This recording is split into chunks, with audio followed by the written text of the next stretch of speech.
এইভাবে মানে শোয়া যায়, বসা যায়, ওর নামা যায়, ওঠা যায়, আছে। এখন ওই একাল খুশিতে 8খানা হয়ে গেছে, কিন্তু এখন পর্যন্ত হয় নাই। কিন্তু যে ও প্রচার হবে কিভাবে, উনি করছে কি ওইখানে বইয়া দিনের পর দিন যায়, মাসের পর মাস যায়। এখন পার্বতী চিন্তা করে, আচ্ছা 2টা কন্যা সন্তান তো জন্ম দিল, 3টাই হলো সকাল পাতালে, জানলা যে মাকে। এখন ওরা কিভাবে প্রচার হবে সেটা আমার করতে হবে না? আমি মা না, পাঠাইছে অসুরকে, অসুরকে পাঠাই বলছে, তুমি ওই যে বেলগাছটা একটা কন্যা আছে, ওটা কিন্তু আমার কন্যা, কিন্তু ওকে তুমি যাই ওই বেল গাছটা, বেলের বাগান, বিল্ল বাগান, সেটা বিল্ল বাগান হয়ে গেছে, ওই বাগান কাল ভাঙ্গিয়া গিয়ে তছনছ করবা, যাতে আমার কাছে সে আসে।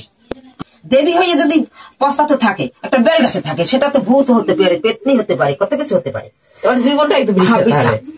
এখন উনি করছে কি, ওই অসুরে যাইয়া আজকে সকালবেলা যে মেয়েটাই খায়, মানে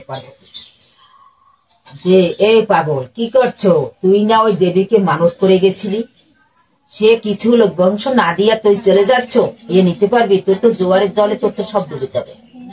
একটা কাজ কর, যখন ওই তুই অকুলি নিস্তারণ স্মরণ কর, তারপর তো নৌকা ভেসে উঠবে, এমনি এমনি ভেসে উঠবে। আর তুই ওইখানে যাইয়া যা কিছু দেওয়ার বা যা করার, তার 33 কোটি দেবতার স্মরণ করছে যে তোমরা সহায় থেকে। উনি করছে কি, ওই যাইয়া এক পাতে যে দেশে সমস্ত পাতে পড়িয়ে গেছে, কোনো তাও ভুক্ত নাই, দেওয়া হয়ে গেছে, খাওয়া হয়ে গেছে, শেষ হয়ে গেছে। এখন সুবিধার সুখখানে একটা ছেলে চাইছে, ছেলে বাচ্চা হয়েছে পর, এখন 3টে পরীক্ষা আছে, ছেলে বাচ্চা হয়েছে পর, এখন ছেলে খেলেনা হয়ে গেছে। খেলেনা হওয়ার পরে উনি করছে কি, যে আজকে একটা পরীক্ষা করবো। কি পরীক্ষা? ওই পোলাডার একটু কমছে কুমলাই ধুইয়া তুমি রান্না করতে চাও, আমি স্নান করতে চাই, আমি একটু দেরি হবে আসতে, তুমি রান্না করে দেবে। এখন ওই বেড়ার পাশে উনি চলে গেল, আর ছেলে কুমলাই থেকে উনি রান্না করতে আইছে রান্নাশালায়।